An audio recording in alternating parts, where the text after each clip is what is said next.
Welcome to the Resistance. Hey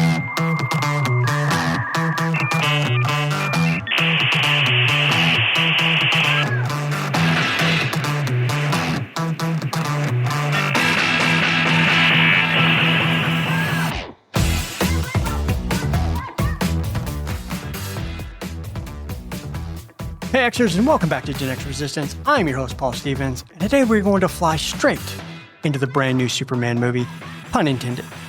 Alright, so I went and saw this movie with a fam on Friday, and my son have actually been talking kind of back and forth all week, and I told him that when I go see this movie, I want to see it with a fresh perspective, with new eyes, because for me, born in 1974, Christopher Reeves was my Superman, and more specifically, Superman 2.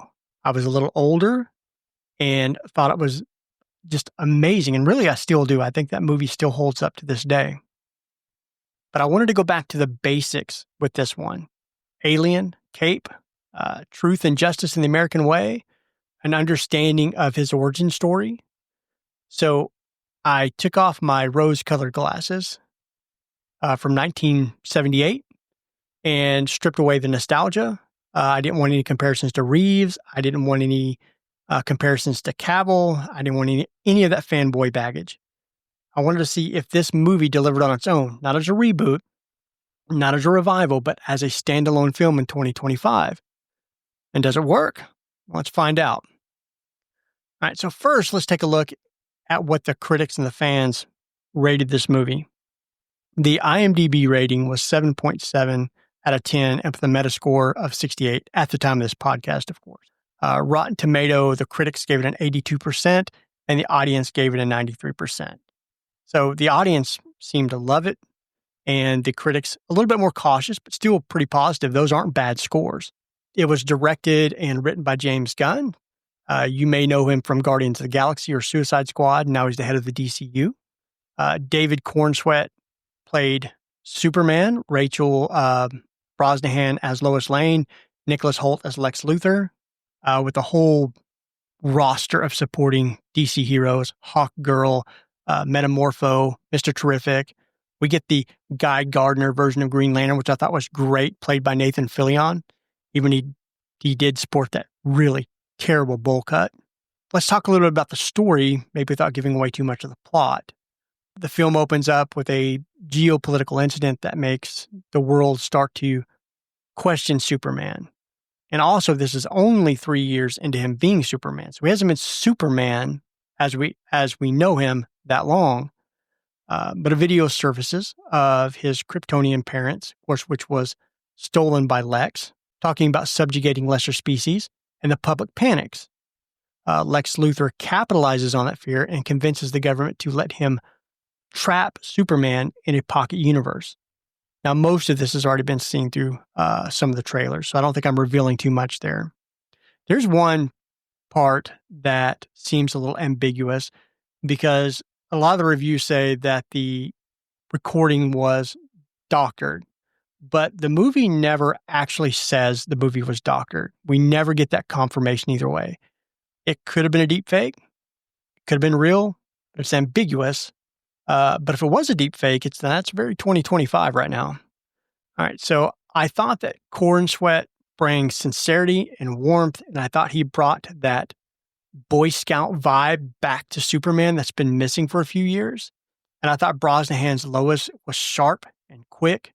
She did remind me a bit of Margot Kidder's Lois Lane, that journalist who asked those really tough questions, so I thought she really worked in this film. The themes, I thought were surprisingly relevant. I thought that they did a good job modernizing kind of what's going on. They used disinformation, billionaires with influence, the media turning on its heroes. I enjoyed Krypto the Superdog. And yes, he should have been a lab, but I think it worked. That energy actually kind of reminded me of my dog.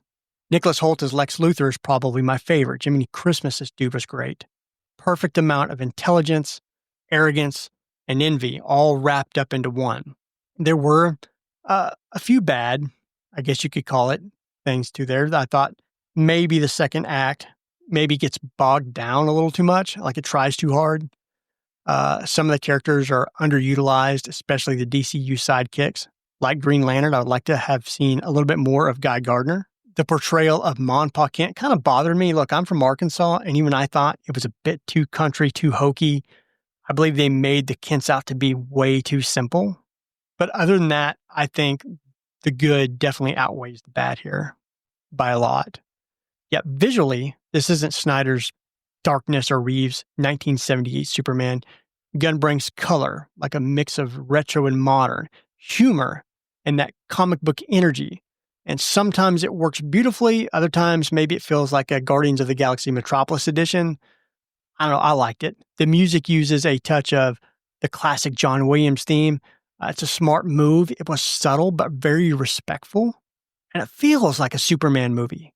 Not too gritty, not deconstruction, not cynical takedown, just a hopeful moral story about doing the right thing even when the world turns on you. And honestly, that's kind of punk rock. If you see the movie, you know where I'm going with that. But let's be real. Our generation grew up with Superman as a godlike figure. He was untouchable. He was America. But in this version, he is awkward, kind, naive, trying to be good in a cynical, algorithm-driven world. It kind of sounds like us, doesn't it? We're the last analog generation trying to survive in this fake, filtered culture. See, Superman's not perfect here, but neither are we. So yeah, I kind of respect the choice to make him a little flawed, sincere, maybe a little lost. You know, I've been reading some of the negative reviews on Superman 2025, and I've got to ask, what were they expecting? Did they walk into this thinking that it was going to be Endgame or The Godfather, The Empire Strikes Back all rolled into one? Because here's the thing, this movie was good. It was entertaining. It was hopeful.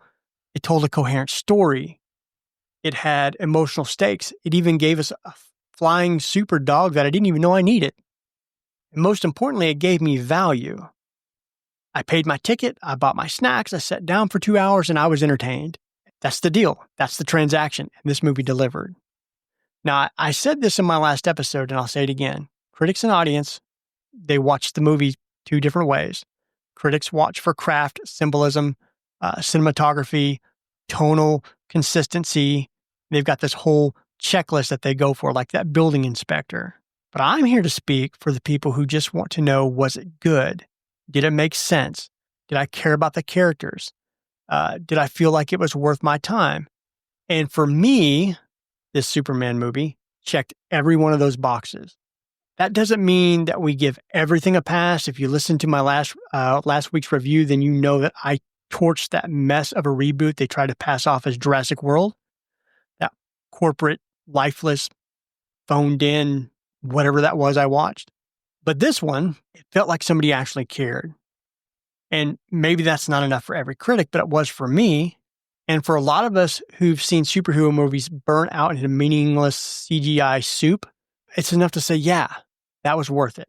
All right, so here's where we land. If I judge this film without nostalgia goggles, just on how it holds up as a modern movie, I believe it had solid performances, a hopeful tone, some narrative clutter, but a good heart beating under that cape. All right, so I've got this new Gen X resistant movie rating scale, and it goes everything from, 1 out of 5, which would be lame, absolute garbage, embarrassing, the exact opposite of rad.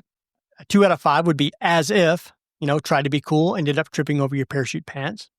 3 out of 5 would be rental worthy, not bad, like a Friday night at Blockbuster, that pick when all the good stuff was gone. And a 4 out of 5 would be, dude, hits hard, rewind worthy, and had some memorable quotes. All the way up to totally rad, all killer, no filler, instant classic, rewrites your pop culture DNA. All right, so what was my rating for Superman 2025?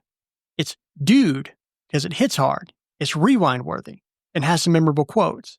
So this isn't the Superman for everyone, but for those of us who want hope back in our heroes, who want a reason to believe in something good, even when the world is upside down, and this version gets close. It's not perfect, but it gets close. All right, so let me know what you think. Did Superman speak to you, or was it just another reboot in a cape?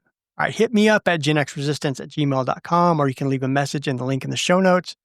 Until next time, stay skeptical, stay hopeful, and remember, stay rad, my friends.